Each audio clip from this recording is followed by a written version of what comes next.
Welcome to day 99. We are in Samuel, chapters 1 through 4. Quite a few points to make today, but some really cool things as well. So we start with Hannah. We ended yesterday with Hannah saying, she's going to have a kid. Well, she finally has a kid, and they named him Eli. That's in verses 11 and 19. And she made this vow, O Lord of heaven's armies, if you will look upon my sorrow and answer my prayer, and give me a son, then I will give him back to you. He will be yours for his entire lifetime, and as a sign that he has been dedicated to the Lord, his hair will never be cut. Kind of cool, a little bit like Samuel, or Samson. And then verse 19, the entire family got up early the next morning and went to worship the Lord once more. Then they returned to Ramah. When Elkanah slept with Hannah, the Lord remembered her plea, and in due time she gave birth to a son. She named him Samuel, for she said, I asked the Lord for him. And then verse 28, now I'm giving him to the Lord, and he will belong to the Lord his whole life, and they worshiped the Lord there. All right, so cool. There is Samuel, and then we have two whole books dedicated to Samuel, 1 Samuel and 2 Samuel, and he is the priest for King Saul and King David, and really has a wealth of information during that time period. So those stories are really pretty cool. Now, we have a couple things we're going to talk about: the Lord's God's attributes or His name, and also the number 7. So if you have that list, the next one is He is the rock. Chapter 2, verse 2. No one is holy like the Lord. No one, not the angels, not humans, not animals. No one is holy like the Lord. There is no one besides you. There is no rock like our God. Okay? You can say He is the rock. Well, no, there is no rock like our God. So He is stronger than any foundation. He made the foundation. Okay? He is not bound by time. He is in the past, the present, and the future. There is no foundation like God. There's nothing that even compares. We must get that in our brain. There's no need to worry during these times. Daniel in the lion's den, he probably was worried being thrown in there. Maybe not. Maybe that's what saved him. But God brought him through it. Shadrach, Meshach, and Abednego. They were thrown into the fire. They may have been worried getting ready to be put into the furnace, as people are dying that are getting too close to the furnace. But God brought them through that. God will bring us through this illness. He will bring you through any turmoil and suffering that you may have. The loss of a child, the loss of a parent, a grandparent, a loss of a dog, a loss of your job. In these times, people dying and losing their jobs. God brings us through these things. And you go to a hospital, and we've talked about this. You have two types of people: the people who have God and the people who have no hope. And that's truly what it is. It's not that we don't suffer. On the contrary, God says we will suffer. We have hope that God's bringing us through that. And He is the foundation. He is stronger than that foundation.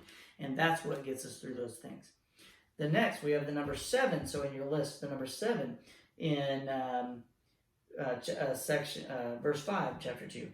Those who were well fed are now starving, and those who are starving are now full. The childless woman now has 7 children. We talked about the lineage and the blessed line. Well, this is part of that, and God setting things in order, and He's using that number 7 for something wonderful. Well, we could have said, hey, your childless woman will now have 6 children. No, He uses the number 7 again.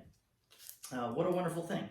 Your sins are forgiven, not 7 times, 70 times 7, on and on and on. God is in total control. Verse 8, He lifts the poor from the dust and the needy from the garbage dump. He sets them among princes, placing them in seats of honor. For all the earth is the Lord's, and He has set the world in order. He is infinite. He's not bound by time. He's in the past, the present, the future. He knows your thoughts, but He knows what you're going to do before you do it. That doesn't mean you don't have the chance to make the choice. He just knows the choices you're going to make. Don't sit idle and wait for God to make you move. This I thought was pretty cool. Verse 19. Each year his mother made a small coat for him and brought it to him when she came with her husband for the sacrifice. Each year he got a coat. But here's the thing, you're sitting there saying, well, all the women made clothing. They gave their kids coats. Well, yeah, but Joseph was named, and now Samuel's being named. Something special about it. Mother's love, whatever. Call it whatever you want. Samuel's family named priest forever. Eli's sins not forgiven. Okay. We're going to go to chapter 3 and then back to chapter 2 here, and we'll be finished. Chapter 3, verse 14. So Eli had 2 sons, and they were the priests at the time as well, and they were scoundrels. They were horrible people.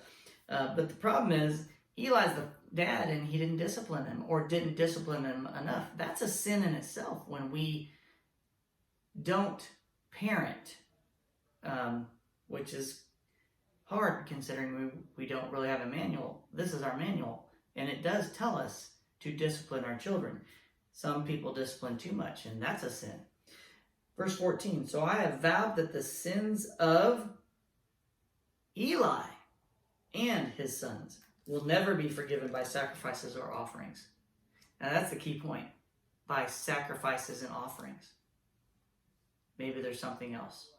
So, foreshadowing to Jesus forgiving sins. Okay, and what I wanted to say is it's forever, forgiven forever. And then Samuel's family, priest forever, verse 35 of chapter 2, says, then I will raise up a faithful priest who will serve me and do what I desire. So what does it say right before that so you understand what he's saying? Verse 34, and to prove that I have said what I have said will come true, I will cause your 2 sons, Hophni and Phinehas, to die on the same day. Then I will raise up a faithful priest who will serve me and do what I desire. I will establish his family, and they will be priests to my anointed kings forever. He's talking about Samuel. And forever, he stops Eli's family, and he goes with Samuel and his family. What a cool way to look at how God is in total control. And he's got this. He's got it, and he knows what's going to happen. If you look at the lineage, how come he doesn't break from that family line and go to a different family line? The thing is, this is the promise through Abraham, Isaac, and Jacob, and from Shem, Shem. You got Noah, Shem, Ham, and Japheth, and he continues that lineage, and he picks. And he chooses, and he already knows what's going to happen before it happens. But it's in that line. He does not pick a different lineage, ever, because that's the promise. And that's what's so cool. God does not stray from his promise. He totally could have just wiped everybody out, including Noah, and started over. He totally could have wiped out Moses and everybody else and started over. He go a little bit before that. Totally could have wiped out Joseph and everybody and started over. But he doesn't. The promise is there, and he finds a way, and he knew what was going to happen before it happened. That is day 99, and I can't wait for day 100. I'll see you tomorrow.